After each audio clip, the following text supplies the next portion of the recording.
সপ্তাহের শেষ কার্যদিবস বৃহস্পতিবার দেশের প্রধান শেয়ারবাজার ঢাকা স্টক এক্সচেঞ্জে লেনদেন শেষে দর বৃদ্ধির তালিকায় শীর্ষে উঠে এসেছে প্রিমিয়ার সিমেন্ট মিলস পিএলসি। কোম্পানিটির শেয়ার দর বেড়েছে ৩ টাকা ৬০ পয়সা বা ৯.৯৪%। আজ দর বৃদ্ধির তালিকায় দ্বিতীয় স্থানে ছিল এশিয়াটিক ল্যাবরেটরিজ লিমিটেড। কোম্পানিটির শেয়ার দর ৩ টাকা বা ৯.৯৩% বেড়েছে। তৃতীয় স্থানে থাকা আলিফ ইন্ডাস্ট্রিজ লিমিটেডের শেয়ার দর বেড়েছে ৫০ পয়সা বা ৯.৮০%।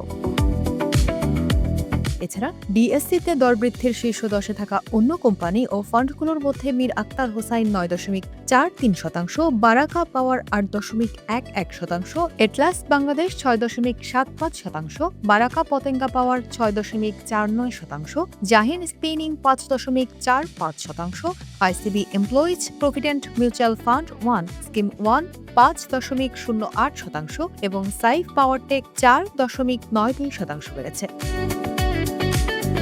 অন্যদিকে বৃহস্পতিবার ডিএসসিতে লেনদেন শেষে দরপতনের তালিকায় শীর্ষে উঠে এসেছে Dhaka electric supply company limited. কোম্পানিটির শেয়ার দর কমেছে ১ টাকা ৭০ পয়সা বা ৭.০০%। আজ দরপতনের তালিকায় দ্বিতীয় স্থানে ছিল Apex Spinning and Knitting Mills Limited. কোম্পানিটির শেয়ার দর ২৫ টাকা ৪০ পয়সা বা ৬.৮৮% কমেছে।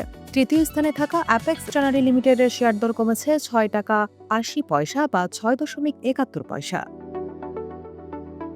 এছাড়া ডিএসসিতে দরপতনের শীর্ষে থাকা অন্য কোম্পানিগুলোর মধ্যে SPSC bank ৬.২৫%, standard bank ৬.১২%, south east bank ৫.৭১%, crystal insurance ৫.21%, Northern insurance ৪.৯৫% এবং যৌথভাবে বাংলাদেশ ইন্ডাস্ট্রিয়াল ফাইন্যান্স কোম্পানি ও ফার ইস্ট ফাইন্যান্স ৪.৭৬% কমেছে।